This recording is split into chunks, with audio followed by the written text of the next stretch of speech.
Hi everyone, my name is Abigail. I'm a psychic medium and a therapist with a passion for manifesting. And one of the reasons I have such a passion for manifesting is because having a background in behavior and working with behavior for a lot of years, and then also working on weekends and after evenings as a psychic medium, I just saw the energy exchange and what you see on one level with behavior, and then the depth of interconnection of energy gives you a whole another layer of what actually goes on between people and their reality. And I think too, because in my readings, because of my background in behavior, I always come from a perception of who is this person as a whole and what in their life is creating their current circumstances, and if they want to change it and bring something different in, how do they do that? Like, what can they do? And because I ask those questions, because that's the way I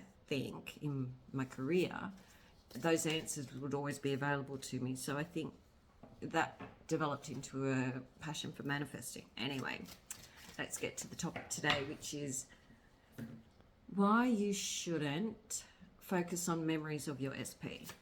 So let's think about this.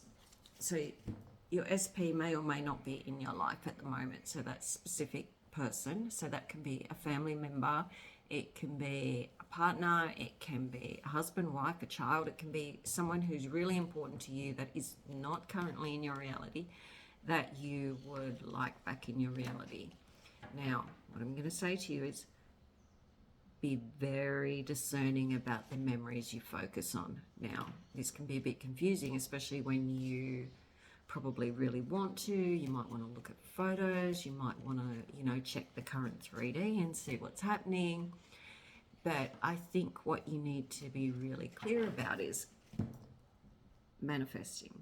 You change the version of you and the concepts that you hold subconsciously to know that you're in alignment and you're in resonance with whatever you want. You want it because it's your heart's desire. It's your heart's desire because energetically it's already created.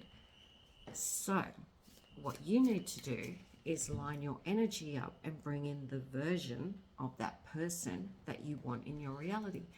Now, what is going to happen is if you focus on the memories, you're going to be focusing on the vibration and the resonance of the old version of that person. So this is why it's really important. I can tell you something too. Pay attention when you focus on memories. If you really pay attention, you'll notice they're usually on your left-hand side. If you want to focus on thoughts that are future happenings that have already happened, that you're lining up with, so bringing you up to the reality that's already created, they come in forward from the front or they come in from the right. So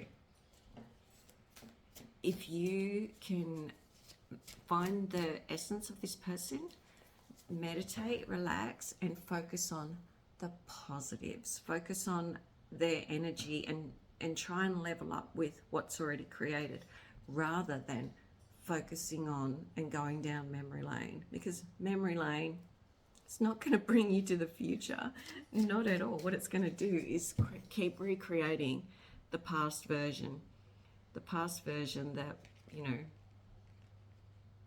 I'm just looking at these cards. So first of all, I got this one, which is, there's the past version. We were all happy in the past and everything was wonderful. Then we get the Lovers, because that's the choice card. And so if you go down that past path, you're going to have to make a choice. And then, it's going to be hard. It's going to be painful to pull away from those memories, because if you're dwelling in the past, you're going to get the past, and you don't want the past. So don't focus on the past memories. Find the essence of the person, their energetic. Oh, oh, that's so funny. This strength card is usually in most decks. It's a lion, and so the way that she tames the lion, the girl in the card, is by her gentleness and her. She tames the roar of the lion by her gentleness, and he's usually masculine. So what I would say to you is, if you want to bring your person, is focus gently on the future. Don't take that hectic energy, that whatever happened in this relationship from the past, don't bring that into the future with you. Like, No, you do not want that. So be really careful about focusing on past memories, or looking at too many photos, because they will trigger that version, and you don't want that version. They will also trigger that version of you.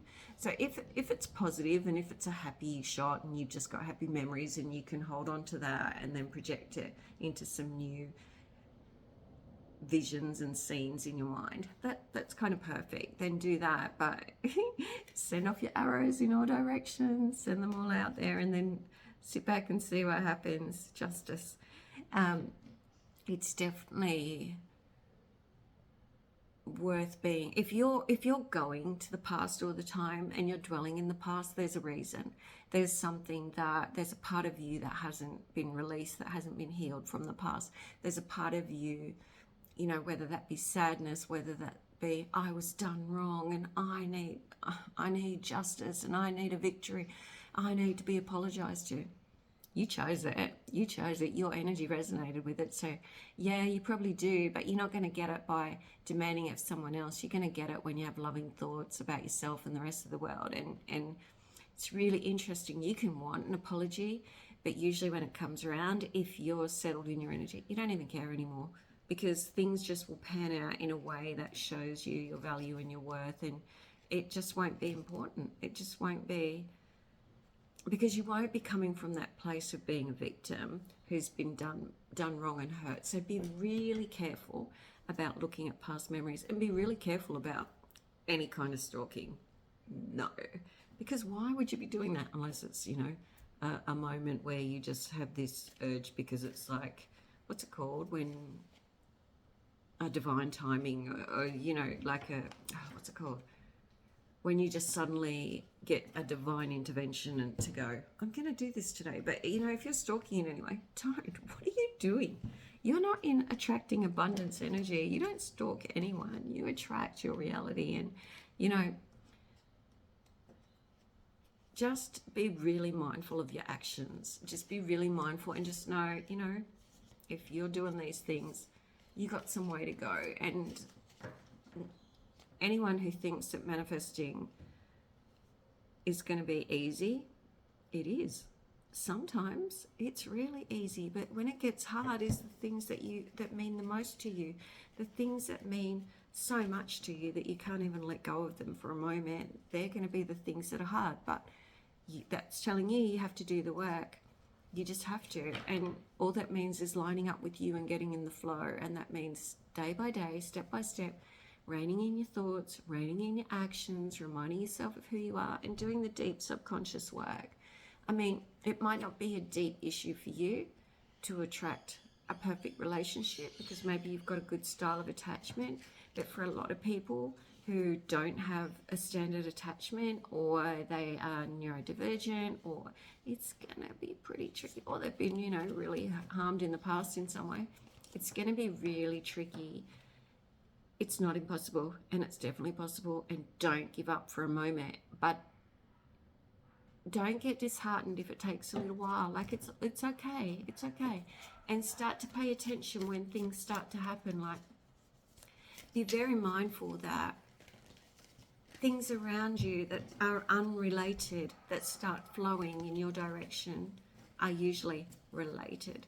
You might not see it at the time, and you might not realize, but just one of the things about manifesting is being present in your life. And being present is choosing what you focus on, choosing what you acknowledge, choosing what you appreciate, high vibration and grateful. So don't waste too much time on being grateful.